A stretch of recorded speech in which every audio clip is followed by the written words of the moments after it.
Allopathy is poison. Urine पी लो या नींबू का जूस पी लो तो कोविड ठीक हो जाएगा या कैंसर ठीक हो जाएगा। ऐसी कौन सी मिस्टेक्स हैं जो पेरेंट्स आजकल अनजाने में कर देते हैं?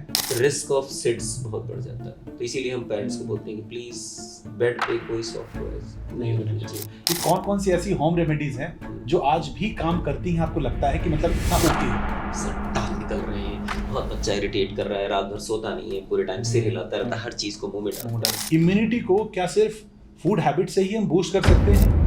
पेरेंट्स अगर बच्चे को वाकई कोई अपना गिफ्ट देना चाहते हैं, रेबीज चूंकि खराब बीमारी है जिसका कोई अभी तक मेडिकल साइंस के पास कोई ट्रीटमेंट नहीं है, तो वैक्सीन के लिए कोई निगेटिव वो देना ठीक नहीं है।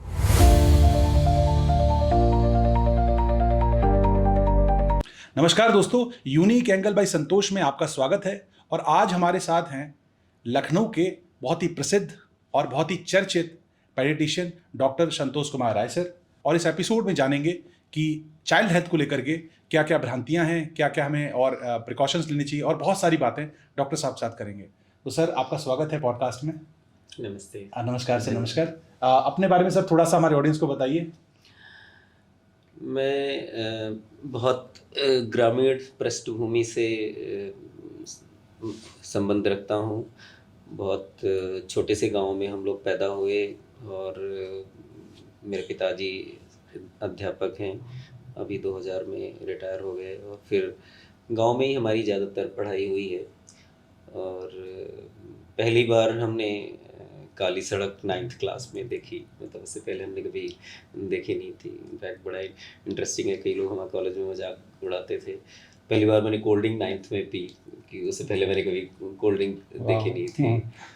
और उससे भी इंटरेस्टिंग, फर्स्ट टाइम मैंने फुल पैंट 9th में पहनी क्योंकि कभी हम जिस गांव में थे, बहुत बैकवर्ड गांव था, तो बहुत ज़्यादा वहाँ अपॉर्चुनिटी, एक्सपोजर और बहुत ज़्यादा सुविधाएं नहीं होती थी। बहुत पिछड़ा और गरीब किस्म का गांव बाराबंकी का हुआ करता था। फिर मेरे बड़े भाई पढ़ाई में काफ़ी अच्छे हुआ करते थे, तो हम लोग भी उनको पीछे पीछे फॉलो करते करते फिर किसी ने बोला कि भाई पैसे तो कमाने ही है, घर में कुछ ऐसा था नहीं कि आपको पेरेंटल कुछ मिलना था, तो पढ़ाई अपने हाथ में थी। तो लोगों ने बोला कि एक भाई इंजीनियर हो गया तो एक भाई डॉक्टर हो जाए तो अच्छा रहेगा। थोड़ी मेरी ड्राइंग अच्छी थी तो हम मेडिसिन में आ गए, और लकीली डॉक्टर बन गए ऊपर वाले की दया से और माँ बाप की आशीर्वाद से। तो मैंने अपनी MBBS की जो पढ़ाई है वो 1993 से शुरू करी थी कानपुर में, और उसके बाद 2000 में इंटर्नशिप जब कंप्लीट हुई तो फिर MD के लिए मैं आगरा चला गया, और 3 साल में MD कंप्लीट करके फिर दिल्ली और चंडीगढ़ रहा। फिर उसके बाद 2006 से मैं लखनऊ में प्राइवेट प्रैक्टिस में। बहुत बढ़िया, बहुत बढ़िया। तब से मैं लखनऊ में ही प्रैक्टिस करता हूँ। सर, अब कुछ क्वेश्चंस लेते हैं जो लोगों ने हमसे पूछे, जो हम लोगों को बताया, अपने जानकारों को, कि सर हमारे साथ पॉडकास्ट करने वाले हैं। तो सर, पहला क्वेश्चन आता है कि ऐसी कौन सी मिस्टेक्स हैं जो पेरेंट्स आजकल अनजाने में कर देते हैं, जिनसे उनकी बच्चों की हेल्थ पे नेगेटिव इफेक्ट पड़ता है? बहुत ज़रूरी सवाल है, क्योंकि सारे पेरेंट्स डॉक्टर नहीं हो सकते, सारे पेरेंट्स इतना बिजी वर्ल्ड में इतना समय भी नहीं होता है कि सबको इतनी मेडिकल नॉलेज हो। लेकिन कुछ चीज़ें हैं जो पेरेंट्स अनजाने में कर देते हैं और उनको पता ही नहीं चलता है कि वो कर रहे हैं। सबसे पहले गलती तो वो करते हैं डोजेस को लेके, क्योंकि मैं पीडियाट्रिशियन हूँ तो मेरे लिए बहुत बड़ा चैलेंजेस होता है।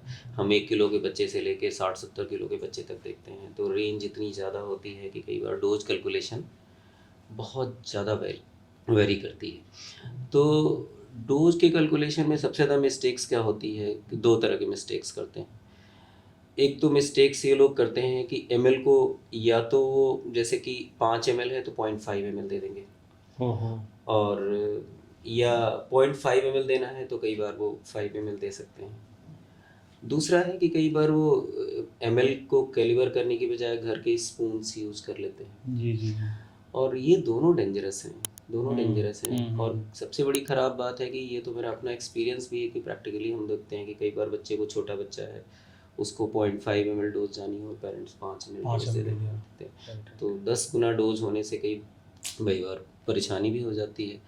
तो ये सबसे बड़ी मुसीबत पीडियाट्रिशियन के लिए होती है, चैलेंज होती है। कई बार हम लोग आजकल इसीलिए बहुत सारे पीडियाट्रिशियन अपने प्रिस्क्रिप्शन में मेजरमेंट के तरीके लिख के रखते हैं, ड्रॉपर बना के रखते हैं, कैलिपर या ढक्कन एक कैप बना के रखते हैं कि आप मेजरमेंट बिल्कुल एडजस्ट करो, क्योंकि पीडियाट्रिक डोजेज में बहुत एक्यूरेसी होना ज़रूरी है, वरना थोड़ी भी गड़बड़ी। लेकिन फिर भी मैं एक्सपीरियंस करता हूँ कि ये गलतियाँ बहुत कॉमनली हो जाती हैं।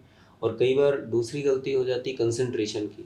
फार्मास्यूटिकल कंपनी कई बार 1 mg पर ml भी बना रही है और 10 mg पर ml भी बना रही है। तो कई बार सिरप और ड्रॉप के बीच में बहुत कंफ्यूजन क्रिएट हो जाता है। जैसे मैं एग्जांपल के लिए बोल दूँ, एक बच्चों की वॉमिटिंग की दवा है जो सबसे कॉमनली हम लोग छोटे बच्चों में यूज़ करते हैं, डोमेस्टाल होती है। सबसे बड़ी समस्या है कि कंपनी दोनों स्ट्रेंथ बनाती है, 1 mg पर ml भी बनाती है और 10 mg पर ml भी बनाती है। राइट। और हमारे लिए इतना चैलेंजिंग हो जाता है और इतना पेनफुल हो जाता है कि कई बार फार्मेसी वाला गलत दे देता है, 1 mg की जगह 10 mg दे दिया। और तो मतलब डोज कैलकुलेशन कई बार अननोइंगली गलती हो जाती है, और इसीलिए हम पेरेंट्स को बोलते हैं कि दोनों चीज़ों आप देखो कि कंसंट्रेशन जो लिखा है वो सेम होना चाहिए और जो डोज गई है कैलकुलेशन वो सेम होना चाहिए। और ये अननोइंगली होता है, इसमें कोई ऐसा नहीं है कि। दूसरी चीज़ हम देखते हैं कि पेरेंट्स ये करते हैं कि एडल्ट की जो मेडिसिन्स होती हैं उनको ही बच्चों में यूज़ कर लेते हैं। जैसे उनको लगा कि नहीं भाई, हमने एक गोली खा ली है तो बच्चे को 1/3 दे दो, 1/4 दे दो। तो प्लस कई बार वो मेडिसिन सेफ ही नहीं होती उतने छोटे बच्चे के लिए, क्योंकि इतना छोटा बच्चा एडल्ट मेडिकेशन में सेफ्टी टेस्टेड ही होती हैं, बच्चों के लिए अलग मेडिकेशन होती हैं। तो दूसरी सबसे बड़ी मिस्टेक्स ये लोग पेरेंट्स कर देते हैं कि एडल्ट मेडिसिन घर पे पड़ी है, रात में बुखार आ गया या उल्टी होने लगी, या उनको पता है, इतना ज्ञान है कि उनको लगा कि नहीं भाई ये तो पेट दर्द की दवा है, और उठाया और 3/4 या 1/4 जो भी उनको समझ में आया वो दे दिया। लेकिन उनमें से कुछ दवाइयाँ होती हैं जो बहुत सेंसिटिव होती हैं और वो नुकसान कर जाती हैं।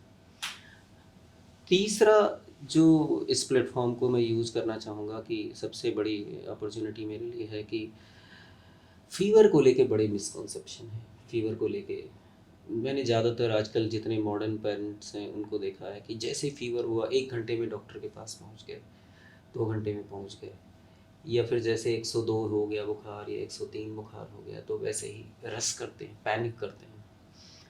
तो मैं यही बोलना चाहूँगा कि fever is a friend, fever is not enemy. Fever आपके बॉडी का एक इम्यून रिस्पॉन्स है। फ़ीवर इन्फेक्शन की वजह से ही होगा, लेकिन आपकी बॉडी जब उसको रिएक्ट करती है उसकी वजह से होता है। तो फीवर को लेके बहुत सारी अवधारणाएं हैं कि फीवर को तुरंत ठीक करो नहीं तो प्रॉब्लम है। प्लस ये समझने की ज़रूरत है कि जब भी फीवर, ज़्यादातर जो रूटीन सिंपल इन्फेक्शंस होते हैं जिसमें कि रूटीन फीवर जिसमें आता है वो मिनिमम 2 से 3 दिन लगता है। जी। कोई भी फीवर ऐसा नहीं होता है कि एक दिन में या एक डोज में ख़त्म हो जाए। सही बात है। और आप मानोगे नहीं कि हमारी बहुत सारी ऊर्जा इसी में चली जाती है लोगों को समझाने में कि नहीं भाई 1 दिन 2 दिन धीरज रखो, अनटिल इसके कोई डेंजर साइन ना आ जाए। अगर फीवर के साथ कोई डेंजर साइंस है, मान लिया बच्चे को कोई ब्रेथलेसनेस है, बच्चे को बहुत डल हो गया है, बच्चा ठंडा हो रहा है, ज़्यादा सो रहा है, यूरिन नहीं कर रहा है, रिस्पॉन्ड नहीं कर रहा है, देन इट इज़ इमरजेंसी। मतलब आपको रेस्ट करना चाहिए, भागना चाहिए हॉस्पिटल। लेकिन केवल फीवर है, फीवर उतरने पे आपका बच्चा खेल रहा है, एक्टिव है, तो ऐसी कोई हड़बड़ाहट या इमरजेंसी नहीं है। आप पैरासीटामोल दें, डॉक्टर को ज़रूर दिखाएं, लेकिन थोड़ा धैर्य रख सकते हैं कि मतलब ऐसा नहीं है कि फीवर को लेके बहुत ज़्यादा वो रहती है। लेकिन सर पैनिक हो ही जाता है, हमारे बच्चे छोटे हैं तो जैसे ही घर में फीवर आया तो मतलब लगता है कि क्या, मतलब एक पेरेंट है, आप भी नहीं, मैं तो बिल्कुल पैनिक हो जाता मैं है। बिल्कुल इस प्लेटफॉर्म को बिल्कुल बताना यही चाहता हूँ लोगों को कि आप थोड़ा सा समझदारी दिखाएं। हरदम रेड अलर्ट्स आपको पता होना चाहिए। अगर रेड अलर्ट्स नहीं है तो फीवर से डरने की जरूरत नहीं, और फीवर की सीवियरिटी और डिसीज की सीवियरिटी से तो बिल्कुल ही कोई लेना देना नहीं है। मतलब आप 104 बुखार है तो ज़्यादा सीरियस बीमारी है, 100 बुखार है तो कम सीरियस बीमारी है, इसका कोई मतलब ही नहीं है। बोथ आर टोटली अनरिलेटेड, कोई मतलब नहीं है। क्योंकि ज़्यादातर वायरल फीवर में पहले दिन 102 103 बुखार आ जाता है और पेरेंट्स बहुत ज़्यादा डरते हैं कहीं कोई समस्या ना हो जाए, कोई सांस में दिक्कत ना हो जाए, बेहोश ना हो जाए या कोई और परेशानी ना हो जाए। तो मतलब बहुत सारा प्रॉब्लम उसकी वजह से हो जाता है। इसीलिए मैं बोलता हूँ पेरेंट्स को, give paracetamol and just observe interfebrile phase. जब फीवर उतर जाए उसके बीच वाला जो फेज होता है वो बहुत इंपॉर्टेंट है। उस फेज में अगर आपका बच्चा पहले जैसा एक्टिव है, पहले जैसा खेल रहा है, पहले जैसा बात कर रहा है, शैतानी कर रहा है, टीवी देख रहा है, 90% मैं श्योर हूँ आपको कहीं जाने की जरूरत नहीं है। आप घर पे वेट करो आराम से, कुछ नहीं करना है। मैं तो पेरेंट्स को बोलता हूँ 3 दिन बाद मेरे पास आना, 3 दिन तक आने की जरूरत ही नहीं। इतनी बार दिखा चुके, इतनी देर डॉक्टरी आई जानी चाहिए, आपको जरूरत ही नहीं। क्या जरूरत है अननेसेसरी, खुद भी डर रहे हो और वो भी हो। तो फीवर के नंबर को देख के डरने की जरूरत नहीं है। Perfect sir, perfect. तो दूसरा और जैसे मैं बताऊं कि वैक्सीनेशन को कई बार लोग सीरियसली नहीं लेते हैं कि वैक्सीन शेड्यूल छोड़ देते हैं क्योंकि डायरेक्टली आपके हेल्थ को इन्फ्लुएंस नहीं करती हैं। तो वो एक परेशानी रहती है कि पेरेंट्स कई बार वैक्सीन को आपको छोड़ देते हैं और पता लगा कि कुछ जब तक छोटे बच्चे रहते हैं वैक्सीन लगती रहती हैं, फिर वो छोड़ देते हैं, बूस्टर डोज नहीं लग पाती, तो उनकी वजह से कई बार उनको परेशानी होती है। तीसरा एक और चैलेंज है सबसे ज़्यादा कि एंटीबायोटिक्स लोग बहुत जल्दी देना चाहते हैं, स्पेशली अगर पिछले प्रिस्क्रिप्शन में उनको लिखा गया हो तो एंटीबायोटिक्स जल्दी शुरू करते हैं। उनको लगता है कि डॉक्टर ने लास्ट टाइम एंटीबायोटिक शुरू किया था सर ये अक्सर मैंने देखा है, राइट? तभी बुखार नहीं, मैं अक्सर देखता हूँ, ये कई बार गलतियाँ मैंने भी की हैं कि बच्चे को जो डॉक्टर साहब ने पहले दवाई दी थी वो दोबारा दवाई हम ट्राई करते हैं घर पे एक सॉर्ट आउट करने की। कई बार काम कर जाती है और कई बार काम नहीं भी करती है। नहीं, गलत है नहीं, गलत वैसे कोई उसमें कोई गलती नहीं है, लेकिन सबसे बड़ी परेशानी कि प्रिस्क्रिप्शन फॉलो करने में कोई दिक्कत नहीं है। लेकिन सबसे बड़ी चीज़ ये है ना कि अगर आप एंटीबायोटिक्स यूज़ कर देते हो तब फिर आपको दिक्कत हो सकती है, क्योंकि उसमें सबसे बड़ी समस्या रहती है कि एंटीबायोटिक की वजह से हम एक तो डायग्नोसिस मिस कर देते हैं, सबसे बड़ा चैलेंज है। और बीइंग ए डॉक्टर ना, हमारे लिए सबसे जो मैं बताऊँ ना, डॉक्टर का मेन काम ये नहीं कि ट्रीट करो। ट्रीट तो अगर हम आपका डायग्नोसिस लिखते हैं तो आप गूगल से सर्च करके आप ट्रीट कर सकते हैं। राइट। तो हमारा जो मेन काम है डायग्नोसिस है, हमारा जो चैलेंजेस हैं वो डायग्नोसिस तक है। तो अगर आप एंटीबायोटिक दे देंगे तो फिर हमारे लिए दिक्कत हो जाती है। तो antibiotic should be avoided. Even आजकल तो इतनी ज़्यादा बात हो रही है एंटीबायोटिक रेजिस्टेंस पे, तो एंटीबायोटिक तो जितना हो सके आप डिले करो। हम तो बहुत पेरेंट्स से खुश होते हैं, पेरेंट्स बोलते हैं डॉक्टर साहब ये एंटीबायोटिक देना जरूरी है। तो मुझे वाकई अच्छा लगता है सुन के कि कम से कम एक आदमी तो है कि जो चैलेंज कर रहा है कि भाई एंटीबायोटिक देना क्यों चाहिए।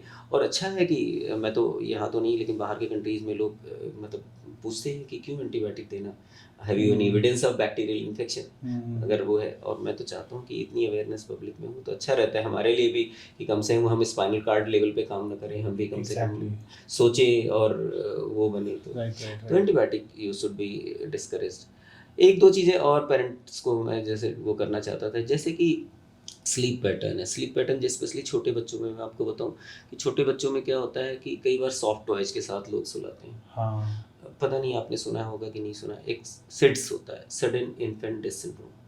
सिड्स क्या होता है, जो छोटे बच्चे होते हैं 1 साल से या स्पेशली 9 मंथ से छोटे बच्चे, वो कई बार सॉफ्ट टॉयज अपनी फेस और नोज को एकदम चोक कर देता है। जैसे कि मान लिया वो सोए उल्टा, कई बार उनकी स्पेशली 6 मंथ के बच्चे या 4 महीने के बच्चे जिनकी नेक कंट्रोल बहुत पुअर होती है, डीप स्लीप में है और वो चोक कर जाते हैं, तो उन बच्चों में इन रिस्क ऑफ सिड्स बहुत बढ़ जाता है। तो इसीलिए हम पेरेंट्स को बोलते हैं कि प्लीज़ बेड पे कोई सॉफ्ट टॉयज नहीं रखना चाहिए, स्पेशली अगर बच्चा 6 महीने से छोटा है तो बहुत ज़्यादा रिस्क रहता है। क्योंकि मैं साल भर में पेरेंट्स बिल्कुल पैनिक होके आते हैं सुबह उठ के, बच्चा सडनली शाम को अच्छा सोया रात में मर गया। तो मतलब this is something very very painful, और ऐसी चीज़ लगती है कि फिर पेरेंट्स खुद को भी नहीं माफ़ कर पाते हैं। और नहीं कर पाते। अब बिल्कुल सेम चीज़ चोकिंग के साथ होती है। जैसे कि मान लिया घर में बच्चे हैं या बड़े लोग हैं कि बादाम खा रहे हैं या कोई फल खा रहे हैं या वो खा रहे हैं, तो काट के कई बार पीसेस बच्चे के मुंह में डाल देते हैं। हाँ। तो वो एक गलती कर देते हैं, जैसे कि रिस्क रहता है कि वो चोक कर सकता है, क्योंकि इतने छोटे बच्चे कई बार च्यू नहीं करना जानते हैं, 9 मंथ के 10 मंथ के बाद च्यू करना जानते हैं। तो कई बार ये मिस्टेक्स हो जाती हैं कि मतलब दे आर फिट है। तो स्पेशली इन पे ये ध्यान रखने की ज़रूरत है कि ये ना हो। और सबसे दूसरी चीज़ है कि मतलब एक गलती और करते हैं पेरेंट्स की, कई बार होम रेमेडी पे बहुत ज़्यादा भरोसा कर लेते हैं जी, कि जी। उनको लगता है कि नहीं जी, इससे ही जी, जी। काम चल जाएगा, लेकिन आई थिंक कि home remedy as supportive care ज़्यादा बेटर काम करता है तो डॉक्टर साहब इसी में मैं अगला क्वेश्चन मेरा यही था कि कौन कौन सी ऐसी होम रेमेडीज हैं जो आज भी काम करती हैं, आपको लगता है कि मतलब इतना ओके है, और कौन कौन सी होम रेमेडीज बिल्कुल ट्राई नहीं करनी चाहिए, स्पेशली बच्चों के केस में? वैसे अगर होम रेमेडी की अगर मैं बात करूं तो देखिए कुछ चीज़ें हैं मतलब होम रेमेडी जो स्पेशली मेडिकेशन के लिए, अगर मैं पूछूं कि मेडिकेशन की, वैसे तो प्रैक्टिसेस बहुत सारी हैं, कुछ कुछ प्रैक्टिसेस हैं, कुछ ट्रीटमेंट है। जी, जी, तो जी। अगर हम पहले ट्रीटमेंट के फॉर्म में बात करें कि कुछ है, तो ये बड़ी अच्छी बात है कि कुछ होम रेमेडीज़ हैं जो साइंस ने भी माना है कि वो बिल्कुल बेहतर है। तो बेसिक प्रिंसिपल क्या है होम रेमेडी का?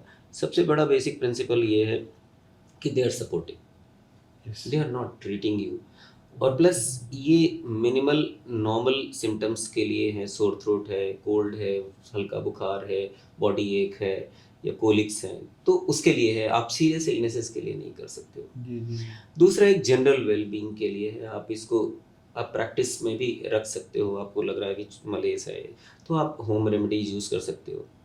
तो सबसे बड़ी चीज़ बेसिक प्रिंसिपल्स पता होने चाहिए कि होम रेमेडीज़ कब यूज़ करना है। अगर मैं एविडेंस की बात करूं तो आजकल बहुत सारा काम होम रेमेडीज़ पे हो रहा है। अच्छी बात है कि सरकारें भी बात कर रही हैं इस पे, लोग भी बात कर रहे हैं, क्योंकि आजकल एलोपैथी में बहुत सारे सवाल भी उठने लगे हैं, तो इस वजह से होता है।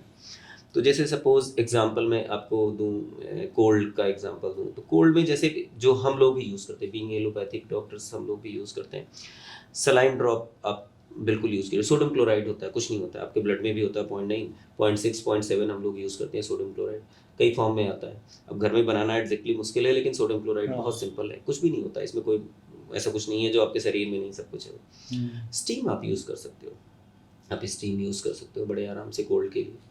दूसरा आप यूकेलिप्टिस का जो ऑयल होता है, जी, जी, जी। यूकेलिप्टिस का ऑयल आजकल का तो फॉर्मुलेशन में भी मिलता है, तो आपका जो स्टीमर होता है उसमें एक ड्रॉप आप डाल दो, उसको आप यूज़ करके देखो, वो स्टफी नोज और उसके लिए बहुत अच्छा काम करता है। कोल्ड के लिए मतलब आप यूज़ कर सकते हो स्टीम देने के लिए, तो उसमें आपका ये काम करेगा। उसी तरह अगर आप सोर थ्रोट और उसके लिए यूज़ करें तो आप सब जानते हैं कि अदरक हो गया, शहद हो गया, और क्या कहते हैं कि वो ये लौंग की, बहुत लोग वो पीते हैं, काढ़ा बना के। काढ़ा काढ़ा बना लौंग के। का। स्पेशली तो कोविड टाइम से पिया था। हाँ, मतलब आई थिंक इट वर्क्स। क्योंकि मैं आपको अभी बताऊंगा कि हम लोग भी क्यों इस पे रिलायंस करते हैं, कि उसका रीजन मैं अभी बताऊंगा। उसी तरह खांसी में अगर यूज़ करें तो बहुत सारे, पहले तो मैं भी डिसएग्री, जब when I was young paediatrician तब हम ज़्यादा भरोसा नहीं करते थे इन लोगों पे, लेकिन ओवर द टाइम रियलाइज़ किया कि सब हाथ बन गए हमारे। मैं बताऊँ क्यों रिलाई करते हैं? जितने भी कप सिरप हैं लेस देन 6 ईयर में हम नहीं दे सकते। Okay. No cough syrup is safe in less than 6 year in US. India में लेस देन 4 ईयर में आप जिससे डेक्सोमेथार्पेन कोई नहीं दे सकते। सीपीएम जो कोल्ड की दवा हम लोग यूज़ करते हैं, फेनाइलिप्रिन और सीपीएम यूज़ करते हैं, 4 साल से नीचे नहीं यूज़ कर सकते। नहीं कर सकते। वो अलग बात है, ऑफ द लेवल लोग यूज़ कर रहे हैं, यूज़ करने वाले 2 दिन के बच्चों में भी यूज़ कर ले, दैट्स अ डिफरेंट स्टोरी। लेकिन साइंस कहता है कि नहीं, it's not safe, it can cause sudden brain bleeding, sudden hypertension, क्योंकि ये एंटी कोलिनर्जिक होने की वजह से कई बार कुछ बॉडी में ऐसा करते हैं कि ब्लड प्रेशर आपका बढ़ सकता है। प्लस ये टेस्टेड ही नहीं है बच्चों में, तो हम कैसे यूज़ करें, सेफ है नहीं सेफ है, दैट्स अ डिफरेंट स्टोरी। जितने एंटीहिस्टामिक हैं सारे के सारे हम 1 साल से छोटे बच्चों में नहीं यूज़ कर सकते। We have nothing to give, हमारे पास है ही नहीं देने के लिए तो कुछ। आपको आयुर्वेदा का सपोर्ट आप कह सकते हो कि हमारे पास कोई चॉइस नहीं। Then we started thinking कि क्या करें भाई, क्या करें? पेशेंट को तो कुछ देना ही है, देना बेचारा रात में सो नहीं पा रहा है, रात भर जग रहा है, तो खांसी अगर होती है तो हम लोग बोलते हैं कि भाई आप हनी टेस्ट वगैरह ले लीजिए। हनी दे दो, आप अदर जो वो दे दो, और क्या कहते हैं कि एक बहुत सारे एक पोटली बना के चेस्ट पे, एग्जैक्टली, वो उसमें कपूर वगैरह रखते हैं, अजवाइन और कपूर, उसका वो चावल करके, वगैरह रखते हैं। बिल्कुल वो करके राइट, करते राइट, हैं। Right, right, right. और इवन एक I am missing some name, जो कि म्यूकोलिटिक का बहुत अच्छा काम करता है उसकी वो चाय ये अपना क्या बोलते हैं उसको, I am also missing the name, मुलेठी। में। लाइटली। मुलेठी works very really well. Yes, तो these thing works. Yes yes, और सर मैंने पर्सनली किया हुआ है, मुलेठी इज लाइक अमेजिंग। तो उसी तरह मैं आपको तो कि कोलिक के लिए, एब्डोमिनल कोलिक के लोग सौंफ का पानी देते हैं, जैसे 1/4 चम्मच सौंफ ले लो आप, एक गिलास पानी में, गर्म पानी में आप लेके यूज़ करो। या आप क्या कहते हैं कि गैस के लिए आप बहुत सारे लोग छोटे बच्चों में थोड़ा हींग लगाते हैं, आप थोड़ा लगाते हैं, it's work, it works, works, it works, it works, yes, it works it works. तो मतलब क्यों डाइसाइक्लोमीन हम दे ही नहीं सकते? हाँ, साइंस right. कहता है नहीं, it's not safe in the नहीं, चिल्ड्रन। सही है, तो आप करोगे क्या? सही तो है, we are getting good result. तो इट्स गुड कि हम कॉम्प्लीमेंट कर रहे हैं एक दूसरे को, ये जी, एक अच्छी बात है। जी, जी। और वैसे ही सबसे बड़ा जो हमारा स्ट्रगल है, जो सबसे बड़ी समस्या जो हम होम रेमेडी को यूज़ करते हैं, जो हमने पिछले कुछ महीनों से यूज़ करना शुरू किया, constipation is big problem nowadays. Gut health is gut health is a big issue. मैं अभी नेक्स्ट क्वेश्चन उसी पे है। बट आई थिंक कि होम रेमेडी की मैं बात करूं, आप मानोगे नहीं, कॉन्स्टिपेशन वाले बच्चों को 3 महीने, 6 महीने, साल 2 साल हम लक्सेटिव देते रहते हैं। क्यों? कि वी डोंट हैव क्योर। क्यों? क्या करते हैं, उसका जो मेन जो ट्रीटमेंट है वो डाइट। अच्छा, डाइट मॉडिफिकेशन कई बार बच्चों में डिफिकल्ट होता है, क्योंकि आप डाइट मॉडिफाई कैसे करोगे भाई? आप तो चलो ठीक है, आप एडल्ट हो, आप कर सकते हो, सलाद खा सकते हो, आप भूसी खा सकते हो, जो भी मर्जी आया खा सकते हो। इतना छोटा बच्चा तो नहीं खाएगा। अब डाइट हम लोग डाइटिशियन को बिठा के प्लान भी बना देते हैं, फॉलो नहीं हो पाता। तो मैंने देखा है कि आप गुनगुने पानी के साथ खाली पेट घी दीजिए। अच्छा, घी, देसी घी। ओके, ये रात में सोने से पहले। Okay, perfect. तो आप लोग नेचुरल लैक्सेटिव है वो, नेचुरल लैक्सेटिव है। परफेक्ट। और मतलब दूसरा ये है कि किशमिश तो आप जानते हैं, और आलू बुखारा, इट वर्क्स रियली वेल, आलू बुखारा। हाँ। सर आलू बुखारा के लिए मैं यहाँ पे थोड़ा ऐड करूंगा, क्योंकि मैं भी बहुत आयुर्वेदा फॉलो करता हूँ। आलू बुखारा इमली के साथ में एक जूस बनता है जो अरेबियन कंट्रीज में यूज किया जाता है। ये मैंने पर्सनली किया हुआ है। डॉक्टर गुलशन सर हैं, जिनका पॉडकास्ट अभी नेक्स्ट हम करने जा रहे हैं, रुद्रपुर के बहुत नामचीन वो हैं, आयुर्वेदाचार्य हैं, डाबर में कई सारे प्रोडक्ट उनके आते हैं। उन्होंने मुझे बताया था, और सर वो जो उसके लिए है ना, क्या बोलते हैं अपना, फैटी लिवर के लिए इट इज़ अमेजिंग। उसकी रेसिपी आपको मिल जाती है यूट्यूब पे, but it works really well. तो मैं बता रहा था कि मतलब अब भी फेड अप पेरेंट्स आके रोते हैं, सर कितने दिन पिए। और सबसे बदमाशी सोचो, मैं बिल्कुल कहना चाहूँगा खुल के, जो लग्जेटिव हम लोग यूज़ करते हैं, पीजी, पॉलीएथिलीन ग्लाइकोल, जो कि बच्चों में सेफ है, 1 ईयर से ऊपर या 6 महीने से, मतलब 1 ईयर से वो बच्चों में सेफ है। It's very costly. एक बोतल कॉस्ट अराउंड 400, 500, 200 ml या 250, और डोज भी जाती है 25 ml, 30 ml रोज, 40, क्योंकि वो एक्चुअली आंत के सबसे लास्ट एंड तक पहुंचना होता है, क्योंकि वो कॉम्प्लेक्स कार्बोहाइड्रेट होता है, तो वहां तक पहुंचता है। It's absolutely safe, harmless, but cost is a factor. सही बात है। अब एक महीने में 2,000-3,000 रुपए आपके लग रहे हैं केवल, और वो भी ऐसा नहीं कि 2 महीने बाद वो बंद हो जाना है। सही बात है। And these things are no cost at all. सही है। तो आई थिंक कि अगर ये काम करे तो मैं तो सीरियसली बोलूं, और मैं सीरियसली सोचने जा रहा हूँ कि कम से कम कुछ बेचारे को मैं करके देखता हूँ। स्पेशली घी तो मुझे प्रॉमिसिंग लग रहा है, और आलू बुखारा आपका लगता है कि मैं यूज़ करना चाहूँगा कि अगर ये वर्क करता है तो it's really help for the patients. और पीजी में भी कुछ ऐसा नहीं होता है, कॉम्प्लेक्स कार्बोहाइड्रेट ऐसे कोई मेडिकेशन नहीं होती। मैं हरदम कंपनी वालों को बोलता हूँ, भैया इसकी कॉस्ट कम कर दो, कम से कम लंबे समय तक देना है, कॉस्ट ही कम कर दो। लेकिन अब लास्ट होम रेमेडी, बस I think this is the last जो कॉमनली हम स्ट्रगल करते हैं, teeth is a big issue. Every child come to me कि सर दांत निकल रहे हैं, बहुत बच्चा इरिटेट कर रहा है, रात भर सोता नहीं है, पूरे टाइम सिर हिलाता रहता है, हर चीज़ को मुंह में डालता रहता है। तो आप ठंडा, अगर आइस थोड़ा पानी हो, उसको सोक करके आप जेंटल मसाज कर लो। या एक फूल होता है, मैं नाम कैमोमाइल, बबून उसको बोलते हैं। बबून का फूल को आप उसको बॉयल करके उसका चाय जैसा बना के उसको कपड़ा सोक करके कर लो। इट्स वंडरफुल एंटी इन्फ्लेमेटरी, और आप यूज करो। तो no paracetamol is required, Perfect. और जस्ट यू मसाज हल्का विद मसाज करो। Yes, hmm. Even ghee you can use mild ghee, अच्छा, मतलब अच्छा। घी से मसाज करो। हम्म, तो there are home remedy, specially they are wonderful in infants, जहाँ की हम Infants. दवाइयाँ दे नहीं दे सकते, नहीं सकते। दे नहीं सकते, सेफ्टी है, इतनी सारी प्रॉब्लम्स हैं। तो होम रेमेडी तो ऐसा नहीं है कि सब इग्नोर कुछ की जा सकती है, इग्नोर मतलब की जा दे सकती दे है। दे डू पैरेलल, है यस, ना, they work parallelly. Absolutely do parallel and they are helping मी।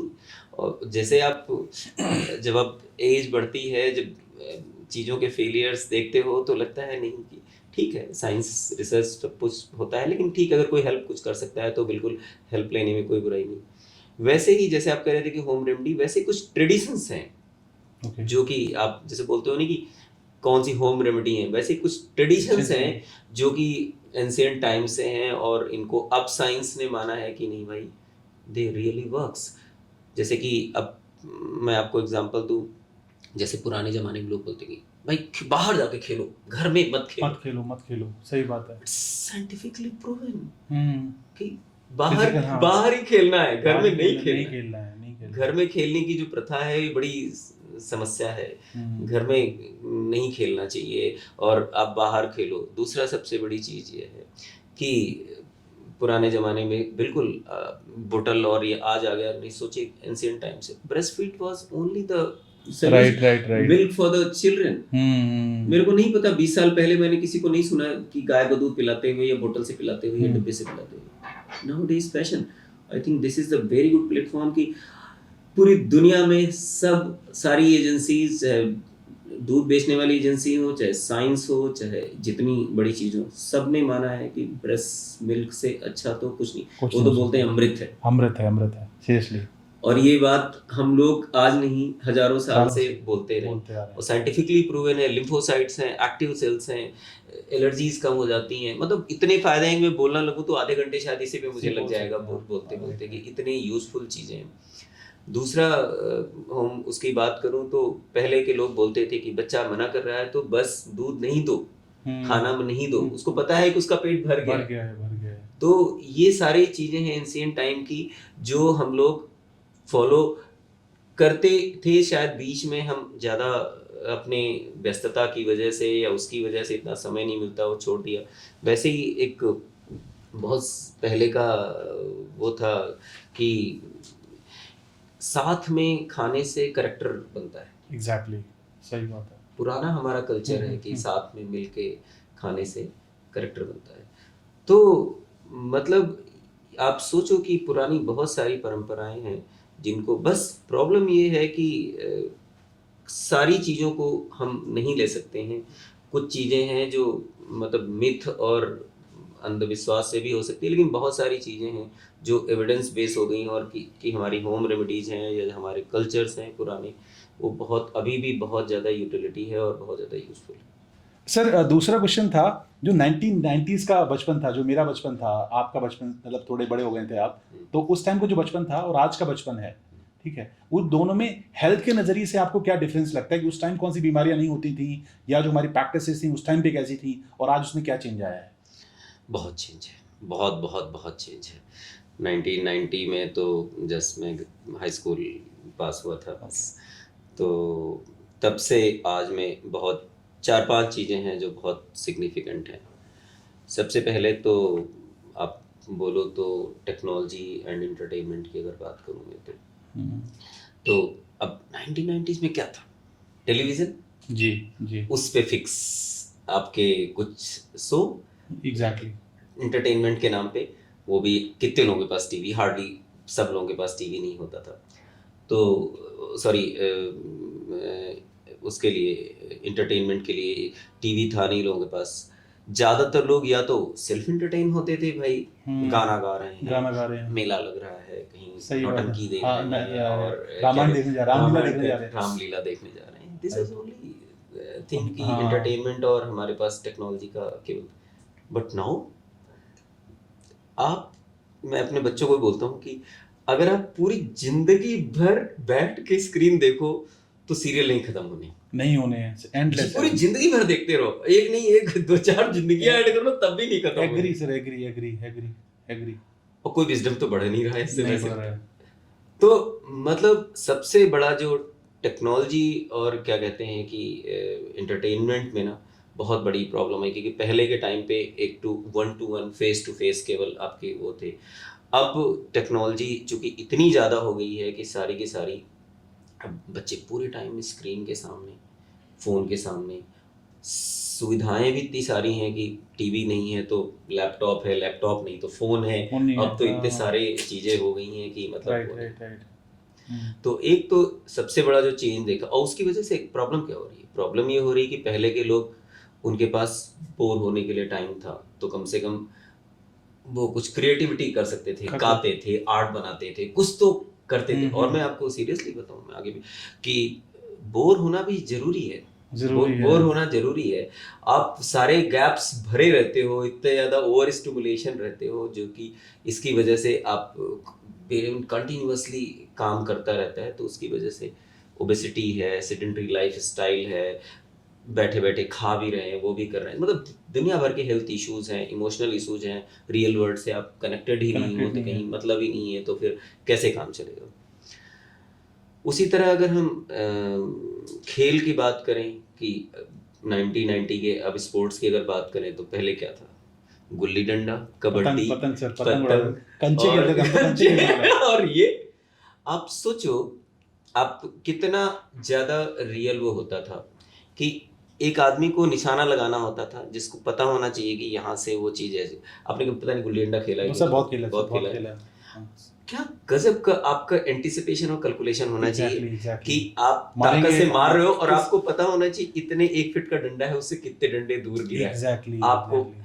कहने की बात है, लेकिन आपके ब्रेन को जो स्टिमुलेशन मिल रहा है, और रियल लाइफ स्टिमुलेशन है, राइट राइट राइट राइट। तो कितना आपका ब्रेन एक क्रिएटिव उसके लिए तैयार हो रहा था। और मतलब जितने भी स्पोर्ट्स होते थे, कबड्डी, कुश्ती, जो भी होते थे, लेकिन बहुत लिमिटेड वो रहते थे, तो ज्यादातर सबसे ज्यादा all sports were outdoor, outdoor exactly. कोई इंडोर नहीं था। Exactly exactly.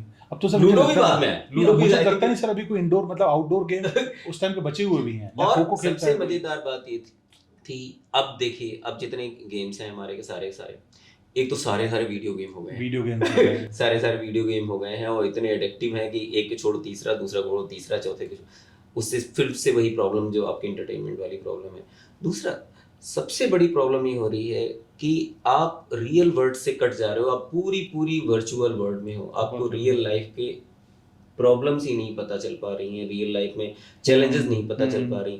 आप टीवी में आप रिमोट से कैच कर रहे हो और वाकई कैच कर रहे हो, दोनों में तो बहुत अंतर, फर्क है, बहुत बहुत फर्क फर्क है होता है। exactly। तो दोनों चीजों में फर्क होता है। तो स्पोर्ट्स हमारे जो थे, सोशलाइजेशन अब क्या, सारे वर्चुअल फ्रेंड हैं सबके। जितना मैं आपको बताऊं, अभी एक कहानी बता दूं कि मेरे मेरा एक बेटा है, उसका दोस्त है, उनको मतलब एक छोटी सी हेल्प चाहिए थी, उसके लिए वो लोग दूसरे शहर से लोग बुला रहे हैं कि हेल्प करें उनको, किसी कोई हेल्प चाहिए।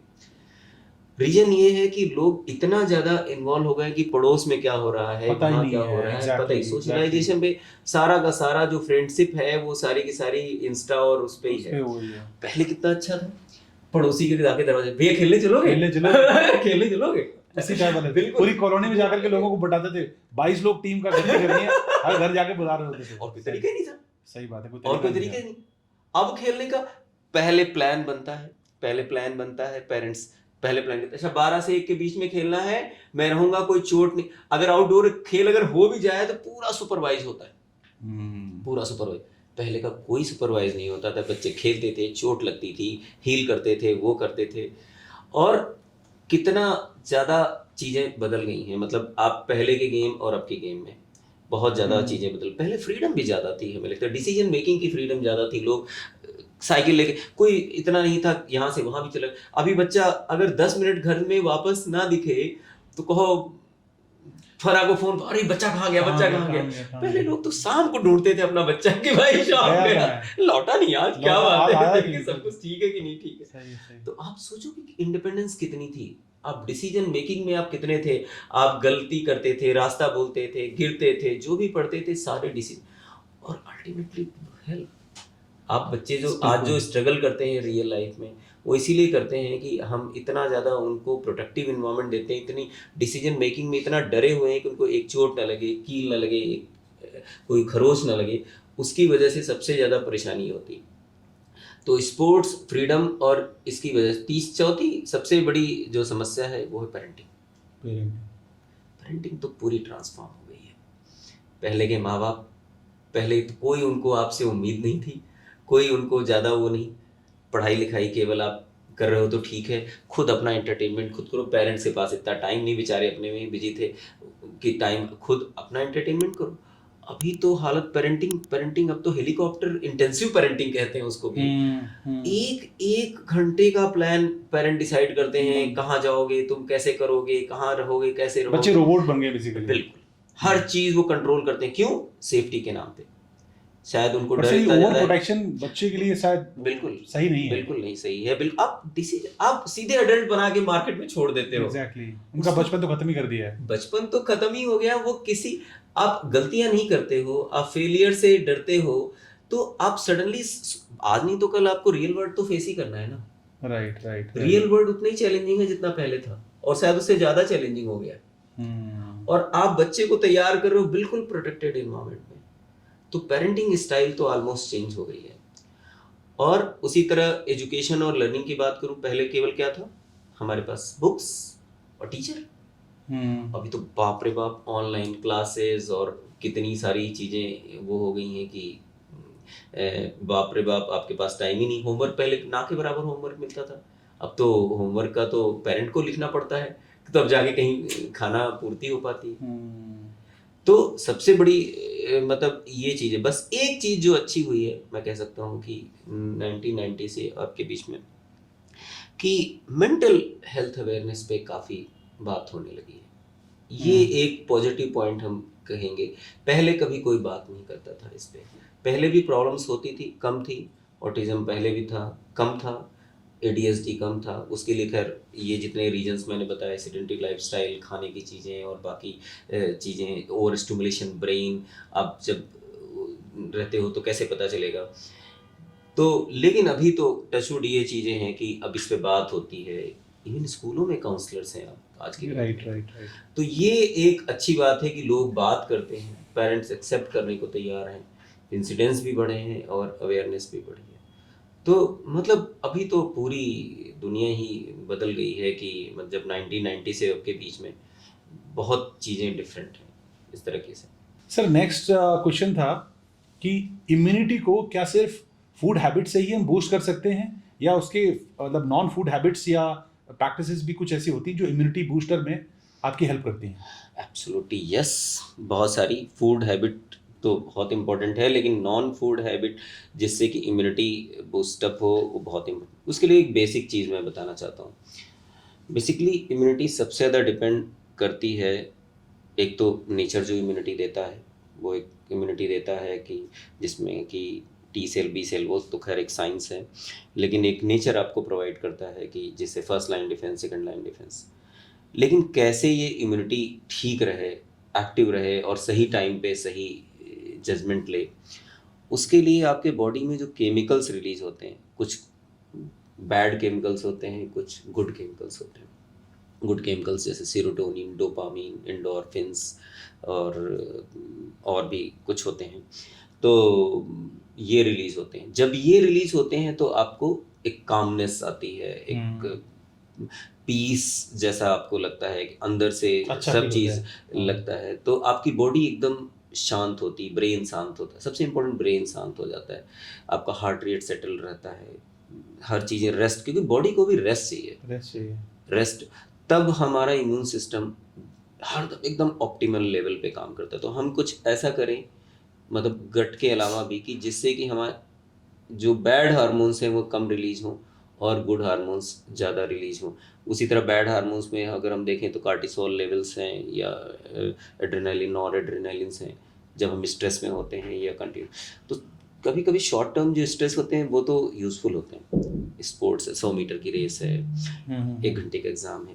लेकिन आप कंटिन्यूस अगर स्ट्रेस में रहते हो तो फिर वो इम्यूनिटी जो HPA बोलते हैं, हाइपोथैलेमस पिट्यूटरी एक्सिस बोलते हैं, वो सप्रेस होने लगती है। ओके। तो उसकी वजह से ये साइंटिफिक है, ऐसा नहीं है कि मतलब ये कि कंटिन्यूअस अगर आप स्ट्रेस में रहते हो तो HPA एक्सिस सप्रेस होने लगती है और फिर आपका इम्यून सिस्टम है वो वीक होने लगता है। ओके। तो सबसे अच्छा तरीका, तो अगर इस तरह से देखा जाए तो सबसे इम्पोर्टेंट क्या हैबिट्स हैं हम फॉलो करें जिससे कि हमारी इम्यूनिटी ऑप्टिमम। और पेरेंट्स बहुत परेशान होते हैं मेरे पास, सर बाहर महीने बीमार होता है, कुछ कर दो इम्यूनिटी बढ़ जाए। हाँ। हम कहे भाई भाई भगवान इम्यूनिटी देता, हम कहाँ से इम्यूनिटी देते हैं, हमारे पास देने के लिए कुछ नहीं है। लेकिन हाँ, कुछ प्रैक्टिसेस हैं जो आप फॉलो करो तो आप बेस्ट इम्यूनिटी के साथ रह सकते हो। और नेचर 99% लोगों को तो इम्यूनिटी देता ही है, तभी वो लोग ठीक हैं।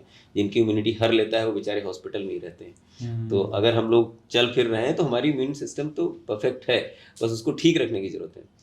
तो सबसे पहला है ऑप्टिमम स्लीप। Sleep, okay. क्योंकि स्लीप एक ऐसी भगवान की बनाई इतनी बढ़िया चीज़ है कि वो ना हो तो खैर आप समझ लो कि स्लीप एक सुख भी है, पता नहीं लोगों ने क्यों हर लिया है और जितनी कम उम्र उतनी ज़्यादा स्लीप होनी चाहिए। और स्लीप होने से बॉडी के सारे चीज़ें रीस्टोर होती हैं, सब सेटल होते हैं, सब रेस्ट करते हैं और इससे आपका जितने गुड हार्मोन्स हैं, इंडोर्फिन्स हैं, वो सब रिलीज होते हैं, आपके चीज़ें बिल्कुल सेटल डाउन करते हैं, फिर से आप तैयार होते हैं हर चीज़ के लिए। रिपेयरिंग चलती है बेसिकली उस टाइम पे। बिल्कुल repairing of cells happen that time. दूसरा रहता है कि आपका एक्सरसाइजेस। एक्सरसाइजेस से क्या होता है, आपकी वाइट सेल्स एक्टिव रहती हैं। कम से कम 40 मिनट 45 मिनट के आसपास की एक्सरसाइज अगर है तो बहुत यूज़फुल होती है। और आप उससे कम से कम ये रहता है कि आपकी इम्यूनिटी भी स्ट्रांग रहती है, फिजिकली भी आप स्ट्रांग रहते हो और हर चीज़ को आप बिल्कुल यूज़ करते रहते हो। तीसरा आज की डेट में sun exposure. Sun exposure is very essential, not only for vitamin D, और ये डबल फायदे का चीज़ है। सेरोटोनिन आपका सन एक्सपोजर में होता है और vitamin D itself help in immunity, क्योंकि विटामिन डी डिफिशिएंट होने की वजह से भी आपकी बॉडी में इम्यूनिटी का वो रहता है। चौथा कि अगर आप वो ऐसे काम मतलब स्ट्रेस वाले, जैसे कि स्क्रीन टाइम हो गया, आप कम करो। जैसे कि भाई आप क्या कहते हैं कि बहुत सारे ब्रेन ओवर स्टिमुलेटेड या स्ट्रेस या जो भी वजह है, या आपके उसमें स्ट्रेस है, जॉब में स्ट्रेस है, तो उसको आप मिनिमम करके रखो। तीसरा ये है कि आप पानी पियो खूब ज़्यादा। हाइड्रेशन ठीक रहने से भी आपकी इम्यूनिटी बिल्कुल ऑप्टिमम वो रहती है। और लोग कहते हैं कि हंसने से और इमोशनल वो रहने से, कि जैसे लोग नॉन पर्पसफुल जो मीटिंग करते हैं कि जिसमें कोई पर्पस नहीं है, बस बैठ के बात अनस्ट्रक्चरल वो कह सकते हो, they really help in releasing good hormones. और लास्ट जो सबसे अच्छा आपको ही पता है, मेडिटेशन योगा। तो खैर आपके पास जब अगर वो ताकत है तो फिर तो आपको परमात्मा ही मिल गया, फिर क्या है, फिर तो इम्यूनिटी। लेकिन आप देखो ना कितने सारे संत हैं, कितने सारे वो लोग हैं जो योगी जैसे हैं, सालों साल, दसियों साल, 20-20 साल उनको कोई दवाई उसकी जरूरत ही नहीं पड़ती सर। इसलिए सर मैं यहाँ पे एक चीज़ ऐड करूँगा। मैं कई बार लोगों को, अपने साथ वाले लोगों को बोलता हूँ कि अगर हम शाम को 5-10 मिनट हरि भजन करते हैं घर पे बैठ के, तो उससे चैंटिंग वर्क्स, तो उससे मतलब एक हार्मोनी बनती है, अच्छा अंदर से फील भी अच्छा होता है, पॉजिटिविटी भी रहती है आसपास। बिल्कुल। मैं सारा जो फीलिंग गुड का जो फैक्टर है, या जो हम जब फील करते हैं कि नहीं वाकई हम मतलब हमें अच्छा लग रहा है, वो सारा का सारा जो गेम है ना, वो गुड हार्मोन्स और उसका ही है। जब आपकी बॉडी में एंडोर्फिन्स रिलीज होते हैं, डोपामीन रिलीज होता है, तो आप बहुत एडवर्सिटी में भी हैं तो आपको बड़ा आनंद आएगा, ठीक है, कोई दिक्कत नहीं, कोई कष्ट नहीं सब। तो इसीलिए आई थिंक कि बहुत सारी ये हेल्दी प्रैक्टिसेस हैं जो हम लोग, जब अनफॉर्चुनेटली उल्टी डायरेक्शन में सो नहीं रहा है, कोई एक्सरसाइज कर नहीं रहा है, लेकिन हाँ अगर ये प्रैक्टिसेस हम फॉलो करें तो बिल्कुल हमारा इम्यून सिस्टम बिल्कुल जितना है उतना अच्छा रहेगा। Perfect sir, perfect sir. आजकल के बच्चे बहुत जल्दी स्ट्रेस में आ जाते हैं, तो आपके पास जो मतलब पेरेंट्स आते होंगे तो उनको क्या सजेस्ट करते हैं कि उसको, उनको स्ट्रेस लेवल को कम करने के लिए क्या मतलब वो कर सकते हैं जिससे वो नॉर्मल उसमें रहें और बहुत जल्दी एडल्ट वाले जो स्ट्रेस आते हैं उनके पास बच्चों के अंदर ना आए? पहली बात तो ये है कि स्ट्रेस आने के तो बहुत सारे वैसे रीजन है, लेकिन मैं एक चीज़ बता दूं, इमोशनली अगर हम बच्चे को स्टेबल बना सके ना, तो पेरेंट्स अगर बच्चे को वाकई कोई अपना गिफ्ट देना चाहते हैं ना, तो इमोशन में कैसे इमोशनली स्टेबल रहें कि कम से कम टेंशन दें, इससे अच्छा गिफ्ट कोई नहीं है। क्योंकि पेरेंट्स आप हरदम नहीं रहोगे उनके साथ, कई बार उनके साथ नहीं रहते, कई बार नहीं रहते हो, लेकिन अगर आप बच्चे को इतना आप तैयार कर देते हो कि उनका स्ट्रेस लेवल मतलब कम रहे या कम से कम कोप अप कर सकें, इस लायक उनको बना देते हो, तो अगर वो प्रैक्टिसेज आप शुरू से फॉलो करो तो शायद वो ज़्यादा यूजफुल है rather than giving them good marks, good job. और उससे ज़्यादा इम्पोर्टेंट है कि आप वो अगर उसके लायक स्ट्रेस झेलने की अगर क्षमता आ जाए तो, या वो बचपन से ही तैयार करना पड़ता है। ऐसा नहीं कि कोई बटन किसी दिन दब जाएगा और आप तैयार हो जाओगे। Over the period of time अब एज स्पेसिफिक जो स्ट्रेसेस उनके लिए होते हैं वो सब करने। तो सबसे पहली बात तो ये है कि आप जब भी बच्चा टेंशन में हो, जब भी टेंशन में हो या वो, तो आप उससे बात करो और फीलिंग पूछो कि कैसा लगता है। जैसे बच्चा गुस्सा है, डिप्रेस है, वो है, तो आप उसको एक्सप्रेस करने के लिए बोलो उसको कि कैसा लग रहा है, क्या लग रहा है तुम्हें एग्जैक्टली। कई बच्चा टेंट्रम करता हूँ, सामान तोड़ दे, अरे नहीं नहीं बेटा, आप 2 मिनट बाद उससे पूछो कि क्या लगता है। हम बोलते हैं नेम द इमोशन, बोले कि क्या क्या उसको फील होता है, दुख है उस चीज़ को, गुस्सा है, क्या फील कर रहा है। तो आइडेंटिफाई करना बहुत ज़रूरी है। उससे एक शुरुआत होती है, जैसे कि आप एक्सप्रेसिव हो जाएगा तो उसको आइडिया लगने लगता है कि हाँ किस तरह की चीज़ हमको हो रही है। भाई डिप्रेशन अलग है, गुस्सा अलग है, वायलेंस अलग है, सब चीज़ें अलग है। तो एक तो आइडेंटिफाई करना जरूरी है। दूसरा, parents should be role model. Yes. पता लगा कि तुम गुस्सा होकर कंटाप मार रहे हो, गाली दे रहे हो, और बच्चे से उम्मीद कर रहे हो कि शांत बैठो, मेडिटेशन शांत बैठो। आप अपने उसमें अपसेट पीरियड में आप कैसे रिएक्ट करते हो, वेरी इंपॉर्टेंट, वेरी इंपॉर्टेंट। क्योंकि आप अगर क्या कहते हैं कि अगर बहुत ज़्यादा वाइल्ड हो रहे हो, बहुत ज़्यादा हो रहे हो, तो वो ठीक नहीं है। दूसरा सबसे बड़ी चीज़ ये है कि बच्चे को ना आप प्रॉब्लम सॉल्वर बनाओ, ना कि प्रॉब्लम अवॉइड करने की बताओ। आजकल पेरेंट के साथ दिक्कत होती है कि इन्हें परेशानी ना हो। कोई बात नहीं, आप उसको रिजिलियंस सिखाओ, मतलब कि कैसे कोई प्रॉब्लम आए तो कैसे तैयार होना उसके लिए।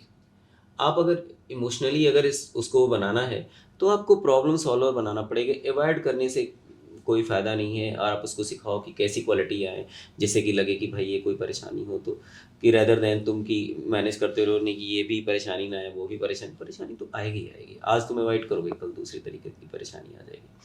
तो इसीलिए बच्चों को प्रॉब्लम सॉल्वर होना चाहिए, ना कि अवॉइड करने की ज़रूरत है। दूसरा, क्लियर कट कम्युनिकेशन होना चाहिए बच्चों को, मतलब क्लियरिटी होनी चाहिए, जो उनको ख़राब लग रहा है, जो हो रहा है, होना चाहिए। असर्टिवनेस होना चाहिए अपने राइट्स के लिए, मतलब बोलना चाहिए। कोई चीज़ ख़राब लग रही है, कोई गलत चीज़ लग रही है तो बोले, चाहे फैमिली हो चाहे सोसाइटी हो, उनको बोलना चाहिए। असर्टिवनेस होनी चाहिए। And empathy, you teach them how to, कि उनको दूसरों का भी पेन समझ में आना चाहिए Exactly, जिससे कि कम से कम वो रहे कि वो रहे। और जब भी इमोशनल स्ट्रांग बनाना है तो उनको पता होना चाहिए कि हेल्प किसी से लेनी है तो कैसे हेल्प लेनी, किसको हेल्प लेनी है। तो बहुत क्लियर कट कम्युनिकेशन हो।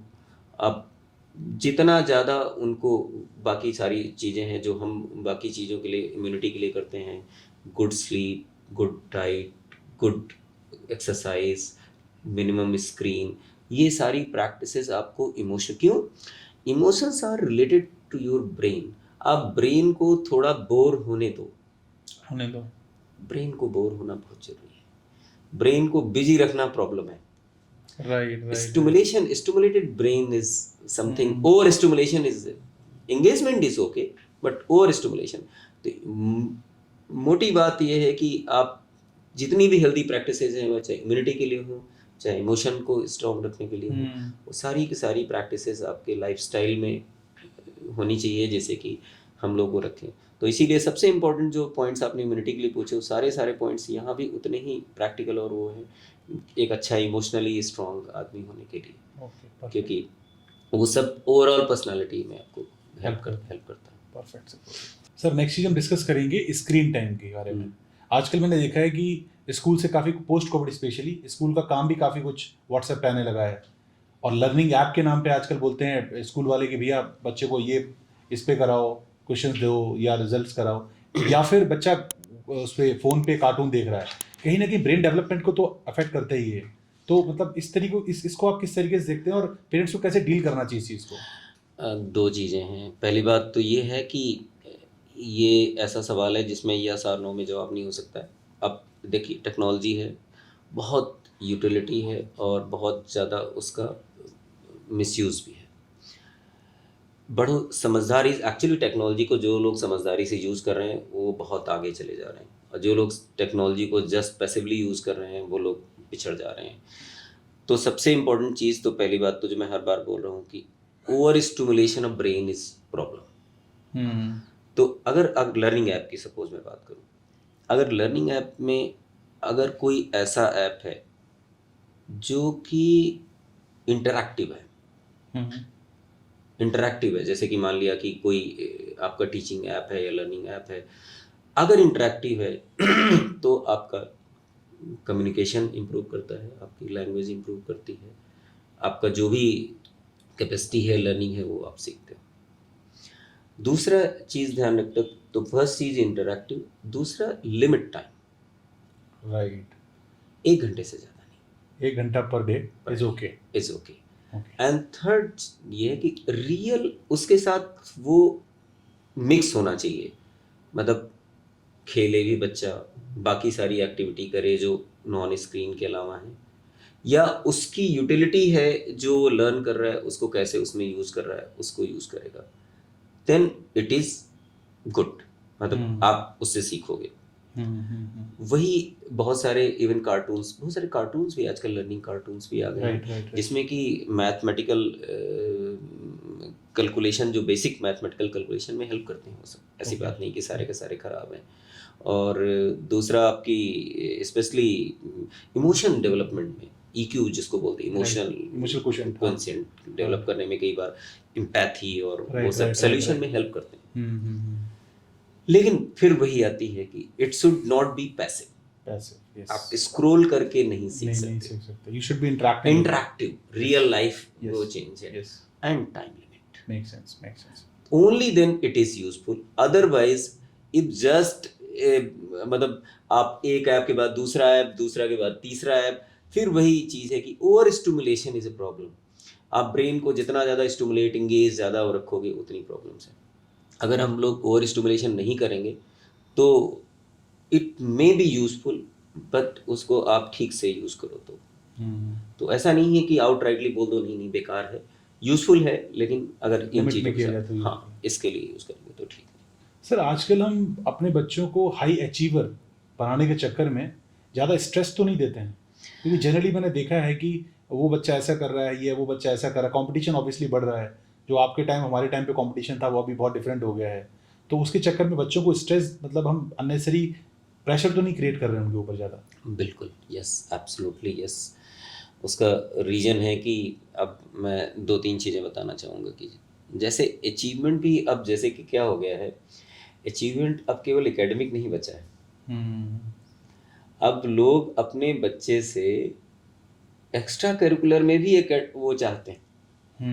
अभी एकेडमिक तो चलो ठीक है, इट्स ओके, बच्चा डांस भी करता हो, बच्चा गाना भी गाता हो, बच्चा क्या कहते हैं, अब उनको हर मल्टी टैलेंटेड होना चाहिए। अरे सिंगल टैलेंट का तो कोई मतलब ही नहीं बचा।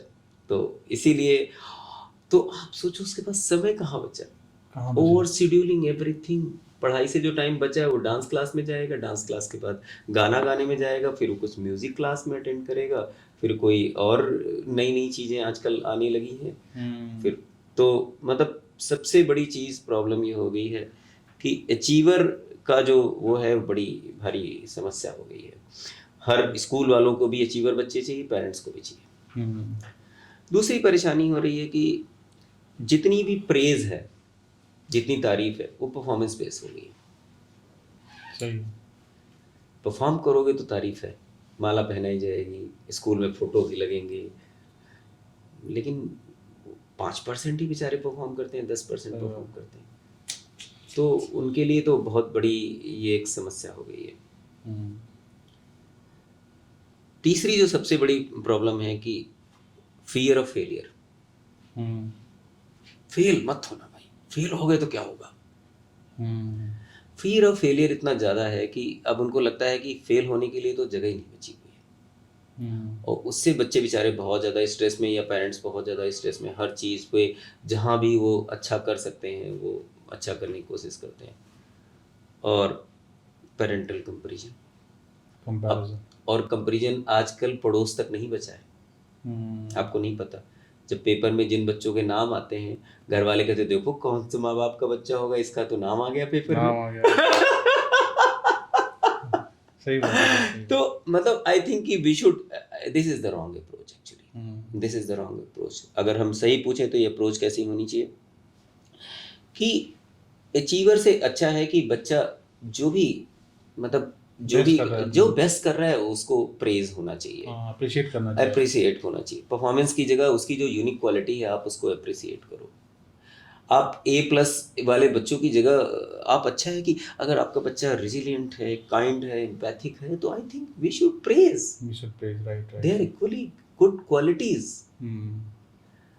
आप ये सोचो कितने सारे लोग लाइफ में सक्सेसफुल हैं but they are not happy. Yes. क्यों नहीं हैप्पी है? इसीलिए नहीं कि they achieved everything, but what next. तो बिकॉज क्योंकि उन्होंने बाकी जो डोमेन्स हैं लाइफ के, बाकी जो पैरामीटर्स हैं लाइफ के, वो सीखे ही नहीं। तो कंपेयर नहीं कर सकते हो आप चीज़ों को। उनके पास जो यूनिक कैरेक्टर है, A+ वो है, इसीलिए परफॉर्म बेस वो नहीं होना चाहिए।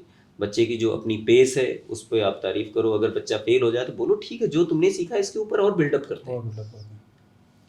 तो आई थिंक कि दीज आर द थिंग्स जिसको अगर हम करें तो बच्चे कम स्ट्रेस में रहेंगे। वरना तो अचीव होना तो बिल्कुल अच्छी बात है, किसको नहीं पसंद है, लेकिन हाँ, अगर थोड़ा हम अप्रोच में अगर थोड़ी वो रखेंगे तो we can get the best possible result. Sir आजकल हम हर चीज को सैनिटाइज कर देते हैं। ओके, कि आजकल हम सब्जियां लेके आ रहे हैं, गर्म पानी में धो दी उसको, फल लेके आए गर्म पानी में धो रहे हैं, तो क्या सैनिटाइजेशन से बच्चों की नेचुरल इम्यूनिटी कम होती है? Over sanitization is a problem. उसका रीजन मैं आपको बताऊं क्या है। क्योंकि इम्यूनिटी जो डेवलप होती है ना, तो उसके लिए आपको जो नॉर्मल जो रूटीन जर्म्स हैं, बैक्टीरिया, वायरसेस या फंगाई होते हैं, वो आपके इम्यून सिस्टम के सामने जाने जरूरी है। जब आप सैनिटाइज कर देते हो तो वो जो कॉन्टैक्ट है वो खत्म हो जाता है। क्यों जरूरी है? इसलिए जरूरी है कि दे डिफ्रेंशिएट बिटवीन कि कौन सी चीज़ मिनिमल रूटीन की है और कौन सा रियल थ्रेट है। तो इम्यूनिटी को पता होना चाहिए कि नहीं भाई यहाँ पे आपको कुछ नहीं करना है, सहलाना है। इम्यूनिटी को पता होना चाहिए नहीं भाई यहाँ तो मिसाइल छोड़नी है, नहीं तो लाइफ खतरे में है। राइट। दूसरा सबसे बड़ी चीज़ ये है कि वो एक डिफ्रेंशिएट करती है कि आपका बैलेंस बना के रखती है कि नहीं भाई ये इन्फेक्शन है, ये डस्ट है, एलर्जी है, इसके बीच में आपको बैलेंस बना के रखती है अगर आप उसको एक्सपोज करते हो। तीसरा है कि कॉमन जो इन्फेक्शंस होते हैं आपके, जो सर्दी, खांसी, बुखार, आप हजारों बैक्टीरिया, वायरस आपके सामने रोज आते जाते रहते हैं लेकिन आपको कुछ नहीं होता। क्यों? क्योंकि आपकी बॉडी उसके लिए रेजिस्टेंस डेवलप कर चुकी होती है।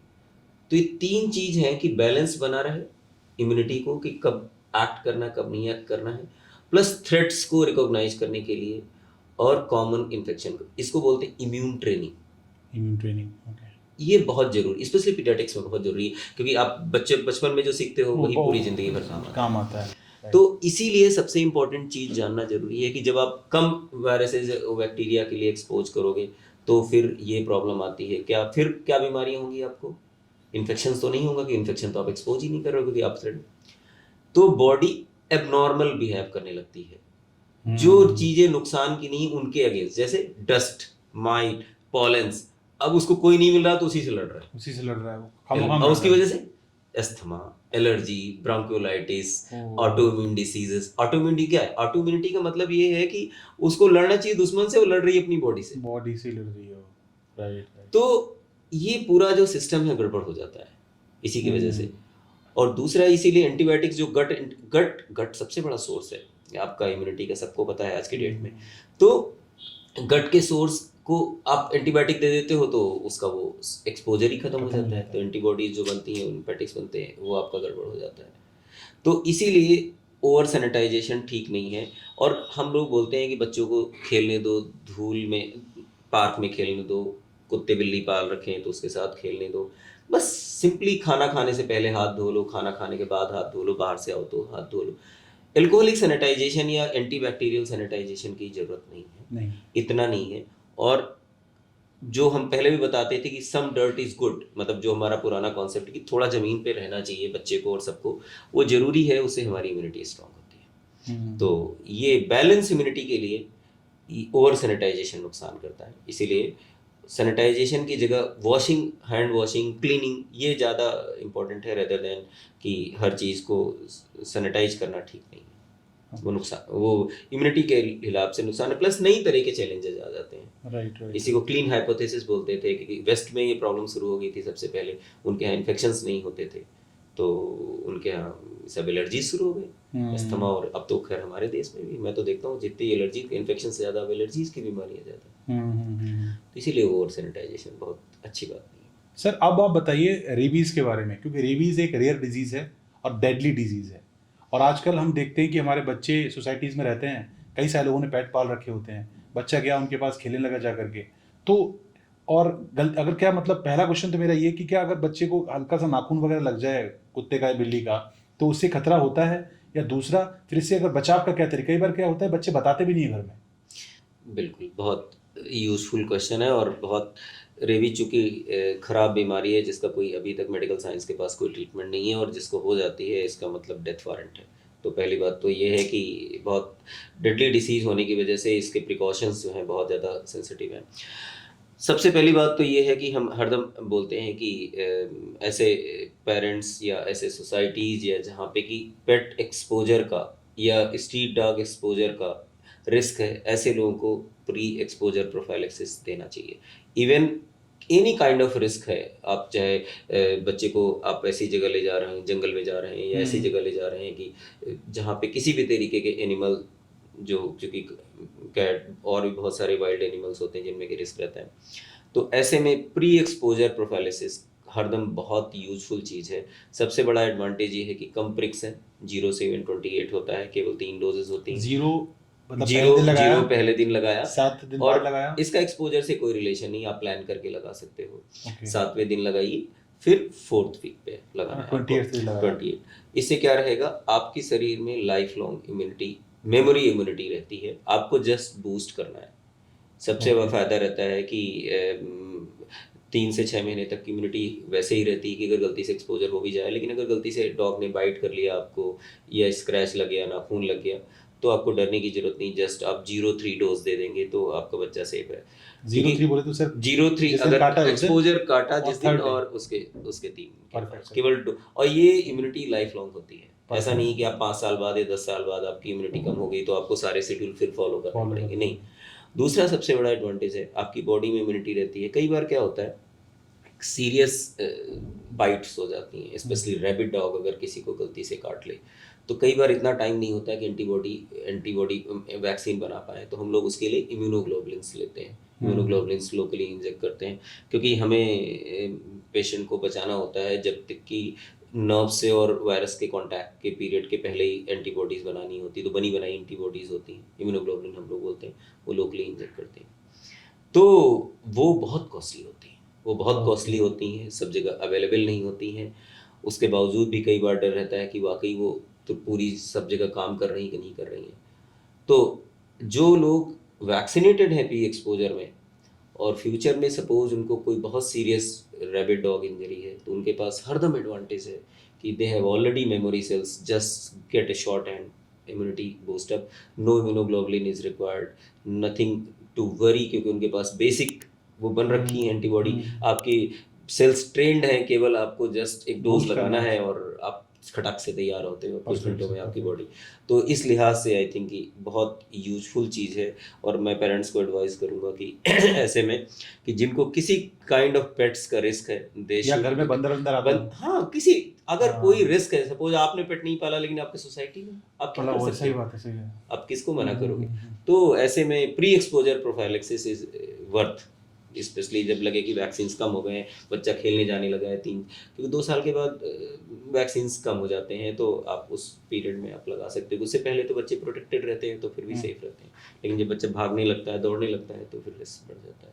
अब सर बात करते हैं व्हाट्सएप पे आए हुए जो मिथ चलते रहते हैं, तो उसमें आपको क्या लगता है सबसे ज़्यादा खतरनाक मिथ कौन सा है?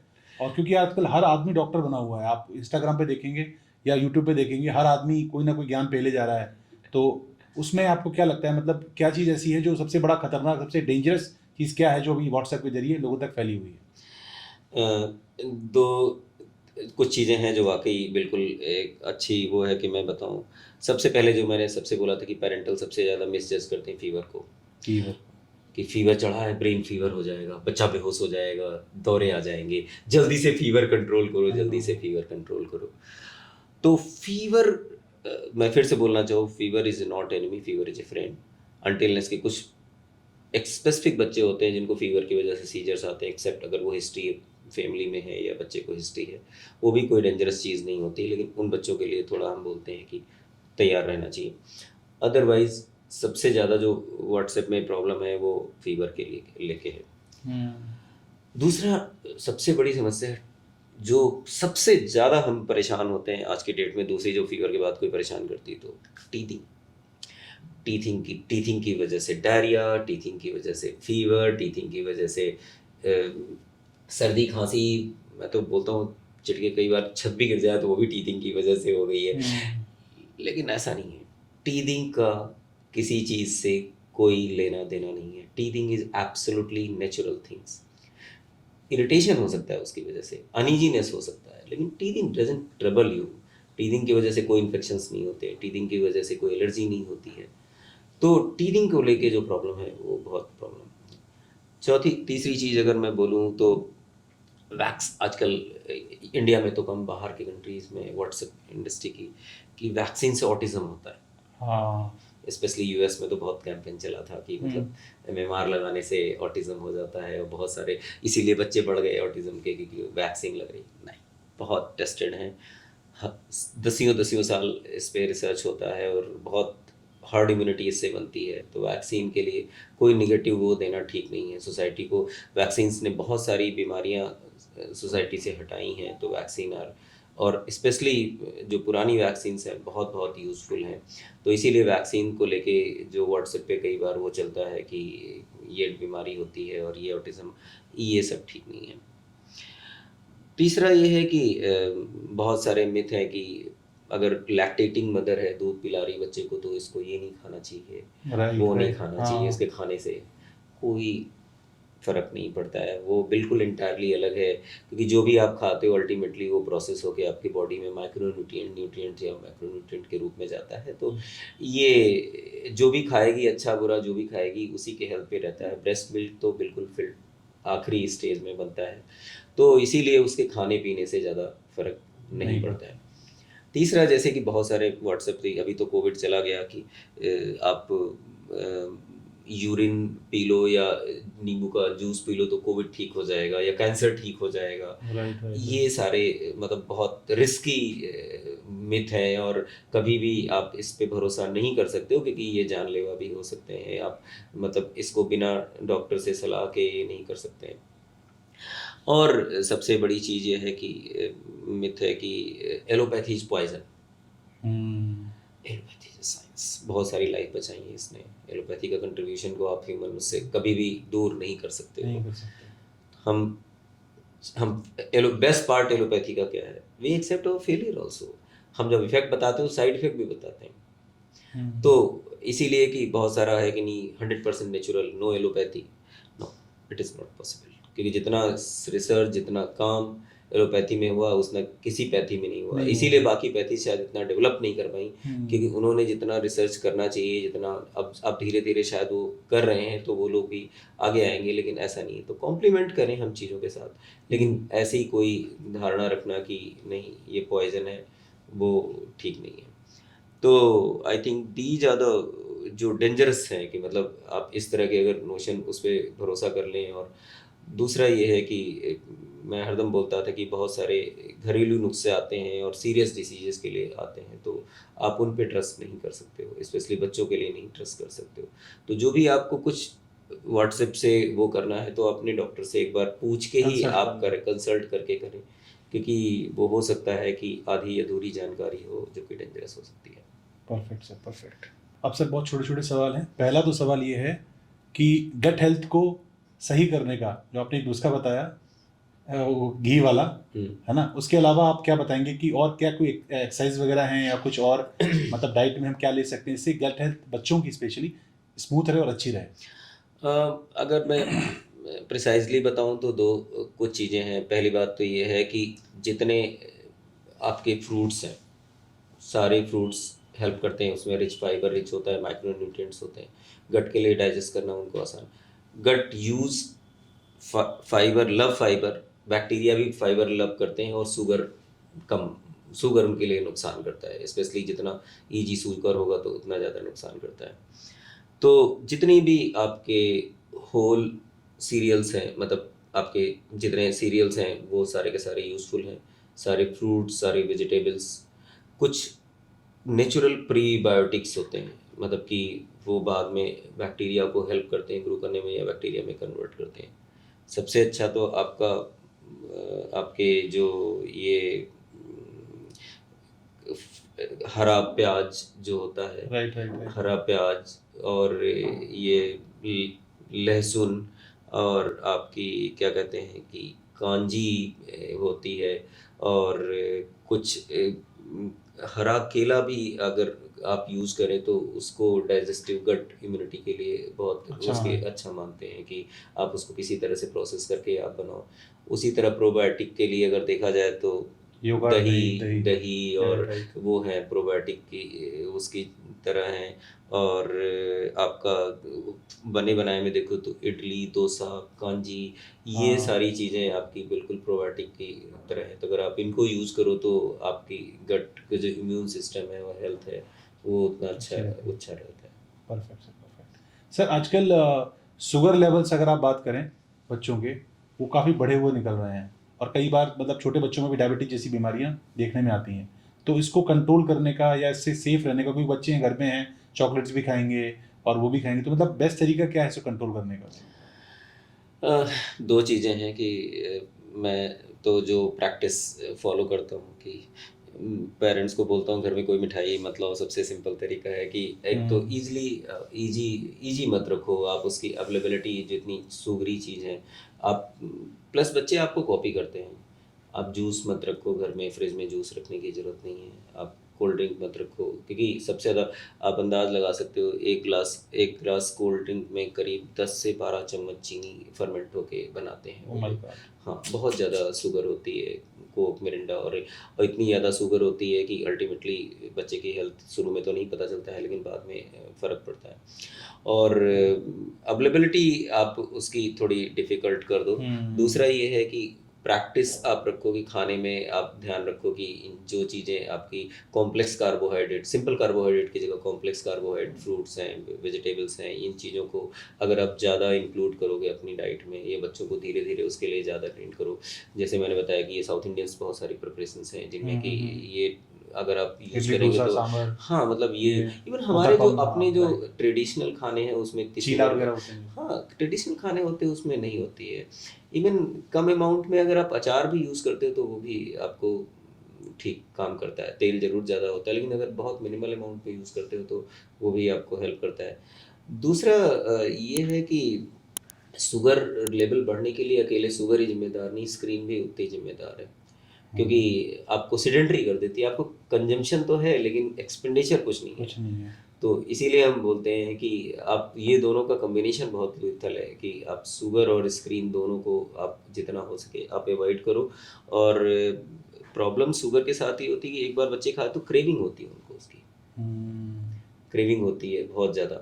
तो आप उसको रिप्लेस करो किसी चीज़ से जो कि मतलब जैसे कि आप चॉकलेट की जगह कुछ ऐसे चीज़ें दे दो कि जो लेस शुगरी हो। सबसे अच्छी है हैबिट्स है जिन घरों में लोग फ्रूट्स खाते हैं या वेजिटेबल्स ज़्यादा कंज्यूम करते हैं, वो बहुत हेल्दी प्रैक्टिसेस हैं। और fruit is as a fruit, not as fruit juice. Right, raw दीजिए उनको आप, raw दीजिए। फाइबर के साथ दीजिए। बेस्ट तरीका Yes, है। yes, और yes. वो प्रैक्टिस घर में खुद बड़े लोग भी फॉलो करें। हम बोलते हैं रिश्तेदारों के लिए लोग ले आते हैं, हमने कहा क्यों रिश्तेदार को पिलाना भाई, तुम्हारे फ्रिज में होगा तो बच्चा पिएगा ही पिएगा। पिएगा। तो सबसे सही अच्छा है तो आप अवेलेबिलिटी कम रखो। आप जीरो तो नहीं कर सकते हो, लेकिन जितना अवॉइड कर सकते हो, जितना मिनिमम रख सकते हो उतना मिनिमम रखने की कोशिश करो, तो उससे रहेगा कि क्योंकि इंसुलिन लेवल हमारी बॉडी में लिमिटेड है। अब हम कितने दिन में ख़त्म कर दें, वही वाली बात है। सबको नेचर उतना इंसुलिन नहीं देता है कि आप खर्ची करते जाओ, इसीलिए बहुत प्रीसियस चीज़ है, उसको संभाल संभाल के खर्च करेंगे तो उतना अच्छा रहेगा। डॉक्टर साहब, लास्ट सवाल है आपसे कि अगर आप एक हैबिट जो बच्चे में आप डेवलप कराना चाहें जिससे लाइफ लॉन्ग उसे फ़ायदा मिले, तो वो एक हैबिट क्या होगी? उस पर मैं 1 घंटा बोल सकता हूँ। वो सर हम पक्का करेंगे, नेक्स्ट पॉडकास्ट करेंगे, बट अभी के लिए एक हैबिट जो एक गोल्डन टिप बच्चों के लिए देना चाहेंगे, हमारे भारतीय जो आज का युवा वर्ग है या छोटे बच्चे हैं उनके लिए आप क्या बोलेंगे sir? Mindfulness, yes, very important. mindfulness, what a gift. You can solve any problem. Such a wonderful gift by anything, चाहे टीचर्स हो चाहे वो हो। आप अगर ये एक बिहेवियर अगर बच्चे को आप किसी भी रूप में आप दे सको, बहुत छोटे बच्चों में तो मुश्किल है, लेकिन जब से वो समझने लगे चीज़ें, और व्हाट ए अवर मतलब सीनियर्स, और आप मतलब आप ब्यूटी है कि आप कभी माइंडफुल होने से, तो मैं बताऊं कि you can solve, even we can solve any problem. अकेले बहुत मतलब वो चीज़ है कि जिसके अगर किसी के पास भगवान ये गुण दे दे या बच्चे में ये गुण दे दे, तो फिर तो किसी चीज़ की जरूरत ही नहीं। बहुत बहुत धन्यवाद आपका सर, आज आप आए हमारे साथ में, आपने साथ ये साझा किया। और हम अपने दर्शकों से गुजारिश करेंगे कि जो भी आपके प्रश्न हो, जो भी आपकी सार्वभौमिक चीज़ें हों, सार्वभौमिक मतलब जो सोसाइटी को इम्पैक्ट करें, अगर ऐसे सवाल आपके पास हैं तो प्लीज़ आप कमेंट्स में ज़रूर लिखिएगा, क्योंकि हम डॉक्टर साहब को बुलाएंगे दोबारा से और उनसे फिर से, क्योंकि डिस्कशन और थोड़ा लंबा चलना चाहिए था, लेकिन अभी सर के पास थोड़ा अभाव है और हम भी चाहते हैं कि आप थोड़ा ये डाइजेस्ट करें, पहले चीज़ों को अपनाएं, उसके बाद नेक्स्ट वीडियो में और नेक्स्ट पॉडकास्ट में हम आपके सारे सवालों को कवर करेंगे। नेक्स्ट वीडियो तक के लिए मुझे आज्ञा दीजिए। जय हिंद।